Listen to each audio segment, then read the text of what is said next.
Welcome to my first ever commentary vlog. Ngayon ay tayo ay papunta ng Tagaytay. Hindi ko alam kung gaano kaganda yung audio ngayon kasi hindi ko pa napapakinggan. And nakasabit lang yung mic sa aking harapan sa may babang part. So yun nga no, medyo hindi pa ako sanay sa pagmamotovlog. Ang bigat ng helmet ko, tapos ang bigat din ng camera pagka nakamount sa helmet. So doble-doble yung bigat. Medyo masakit sa ulo, pero itatry natin. Mahirap pala mag-motovlog. Hindi ko alam ang sasabihin ko. Ang hirap din mag-focus sa daan, at ang hirap din mag-focus sa sa pagsasalita. Tsaka syempre iba yung may kinakausap ka talaga in person kaysa sa kinakausap mo lang yung sarili mo. Pero sana maganda yung audio ng mic ko.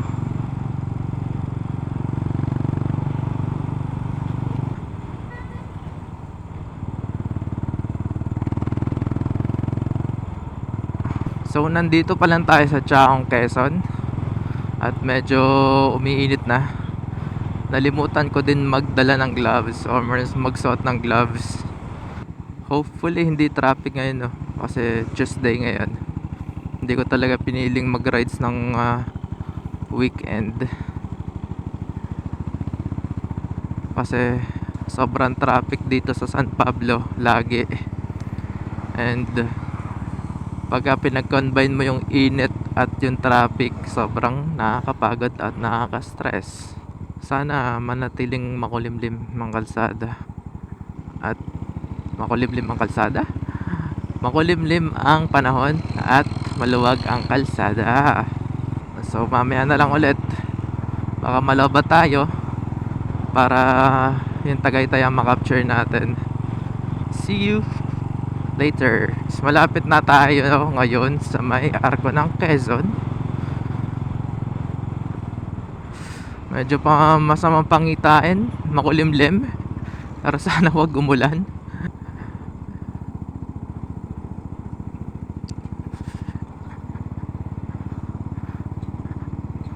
Pero actually mas gusto ko na yung ganitong panahon kaysa sa mainit. Kasi doon sa may bandang Chaong medyo mainit, mahapdi sa kamay. Ito medyo malamig yung hangin.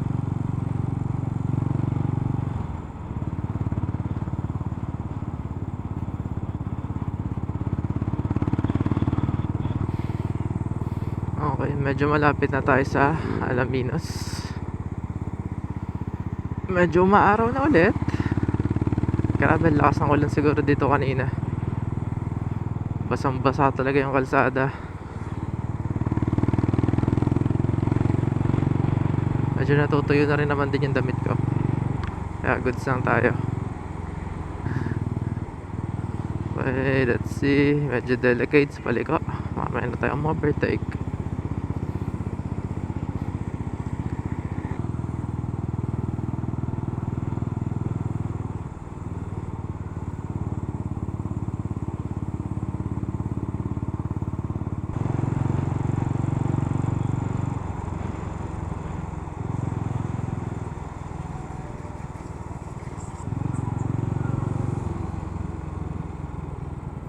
So kung nakalagpas na tayo ngayon sa SM Santo Tomas, hindi ko nakabisado yung mga tawag, yung mga pangalan ng lugar. Ang alam ko na lang ay kung saan dadaan.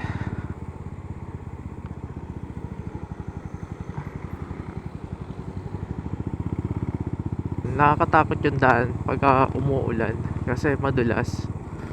Pero at the same time mas presko kasi. Mas presko yung hangin pagka nagmumotor ka. Pero sana huwag naman yung umuulan talaga na sobrang lakas.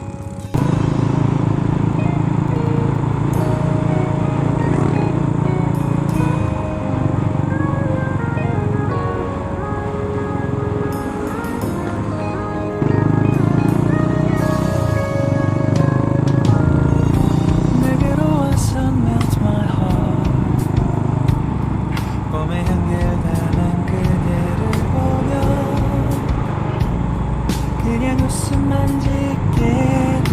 Don't know what to say. You are just like one spring day. 설레임을 주는 걸 언젠가부터였을까. 기다림의 끝에 너를 만나고 모든 게 새로 느껴져. Something in my heart 이 맘 전하고 싶어. When you ring the valentine song, you make my dream come true. 행복한 너 그리고 나 우릴 비추고 With you by my side 멈춘 시간 속 서로가 마주한 일이고 I can see you through a little far away. Nung hindi pa ako marunong magmotor, nag-aaral-aral pa ako. May pinapanood akong YouTuber. Anong pangalan niya ay kung tama ako, si Dan the Fireman. Nagpo-post siya ng mga video ng mga motorcycle drills. Ayun yung mga ginagaya ko. Yung mga circle of 8, gano'n. Ginagawa ko sa tapat lang ng bahay namin. Hanggang sa maging na ako, confident na ako. Tsaka hindi lang mga drills yung mga pinopost niya. Tinuturuan ka din niya, no. Nanonood siya ng mga ng mga motorcycle crashes. Tapos ina-analyze niya kung bakit nangyari yun. Tapos bibigyan kanya ng para maiwasan yung mga ganong bagay. Yung mga defensive driving techniques, gano'n. First time ko magmamanual dito sa Sungay. Yung unang beses kong nagmotor dito ay naka-scooter ako. Medyo kinakabahan ako, pero yes, experience is the key. Kailangan nating harapin ang ating kinakatakutan. Ika nga, basta magse-second na lang ako pagkakakapusin ako. Nakakadaan naman ako dito, nakakotse, kaya hindi na ako magugulat doon sa mga sobrang tarik. Magse-second gear na lang agad ako. Ayun, tulad nun, second na agad tayo. Kasi kinakabahan ako. Ayaw ko mamatay ng makina habang paliko at pataas.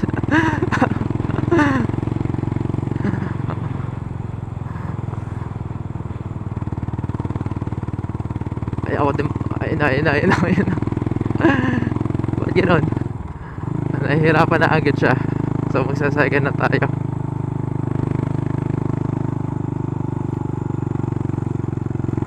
Nakakatakot dito pag may kasalubong ka.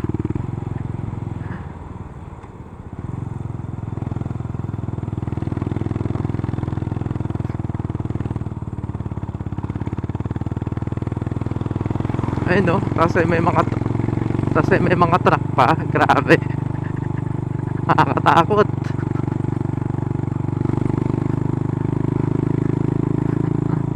Pagka sa scooter, wala, pinipiga ko lang yan eh. Mahirap kasi kapusin.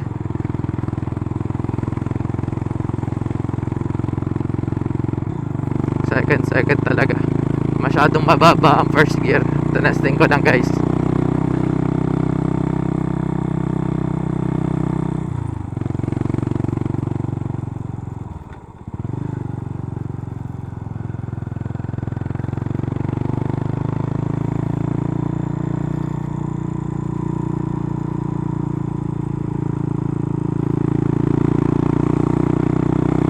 Pero kaya to.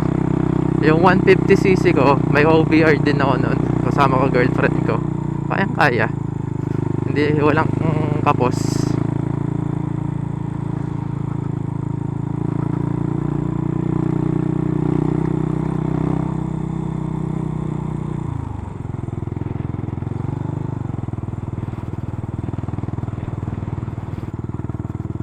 Bawal magtapon ng basura. Naman, wag naman natin tapunan yung natin, yung paligid natin ng basura, kasi para natin tinatratong basurahan yung lugar natin, di ba? Wag nating itratong basurahan yung ating paligid, ating pangalagaan at panatilihing malinis.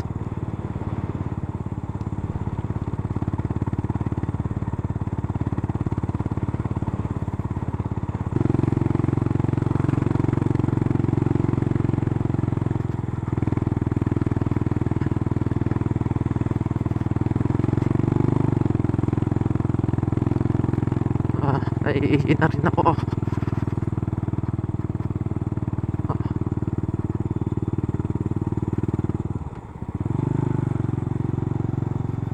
Dito.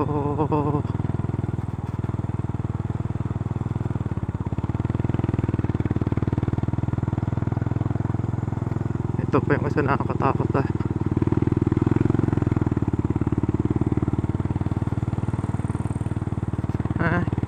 Parang mas mahirap yung kabila. Parang mas nahirapan akong sa kabila. Sungays.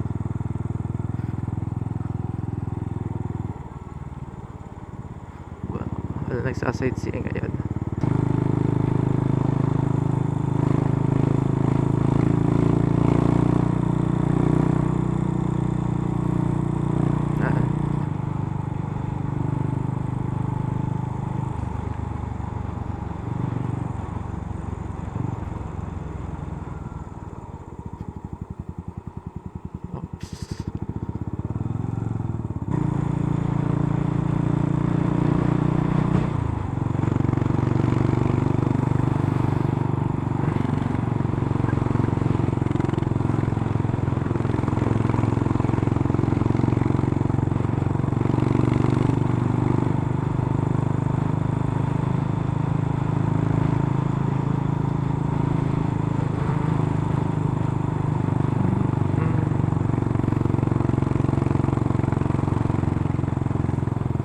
Medyo ano, winiwisikan tayo ng langit ng ulan. Okay siya, nakakatanggal siya ng ano nakakatanggal siya ng init sa mas pabor. Wow, ang ganda. Let's go.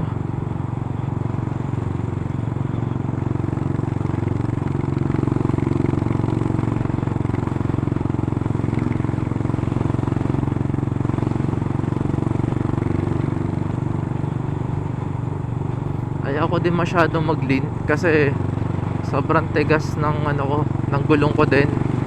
Kasi ito, hindi din to ano, pina-tubeless ko lang siya. So nilagyan siya ng tire sealant.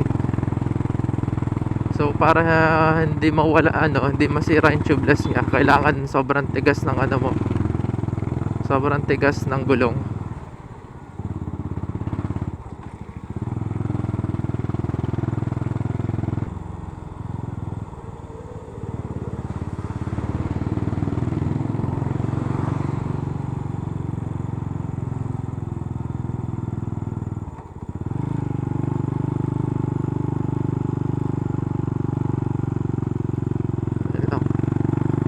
Iniingatan ko lang na hindi tayo madulas.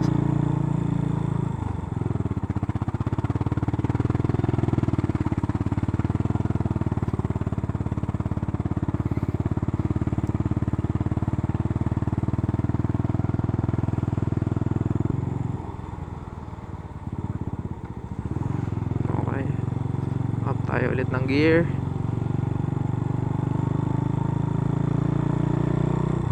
Hindi kasi natin alam kung gaano kadikit yung ano natin, yung gulong natin, kasi syempre malamig, hindi naman masyado mainit yung gulong natin. Okay, we conquered Sungay. Ang lamig. Ang lamig. Oh no.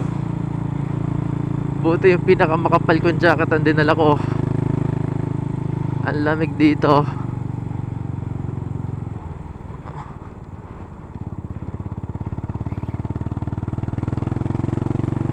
What the heck?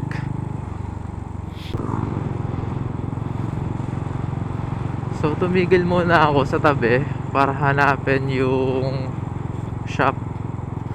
Ang pangalan niya pala ay Club Motorsports, kung tama ba. Kasi hindi ko maalala. Kala ko papanoodin ko pa yung YouTube video pa ni CB Media, pero nakita ko naman siya. Basta sa may Clean Fuel lang siya, nasa likod lang siya ng Clean Fuel.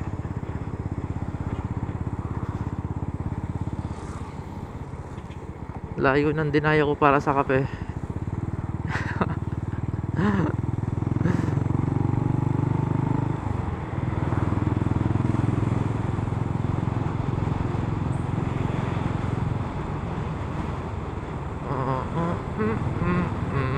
Kanina 2.3 kilometers na lang siya eh.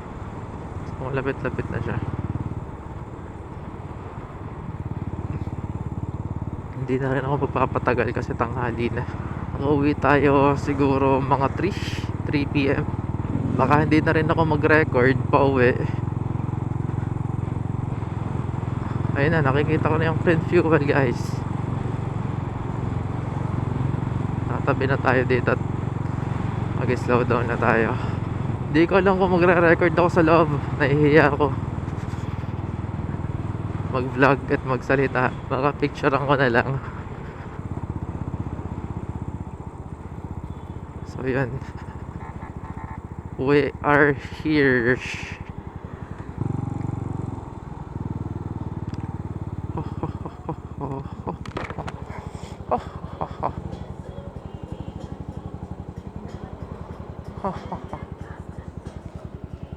Saan ang parking na ito?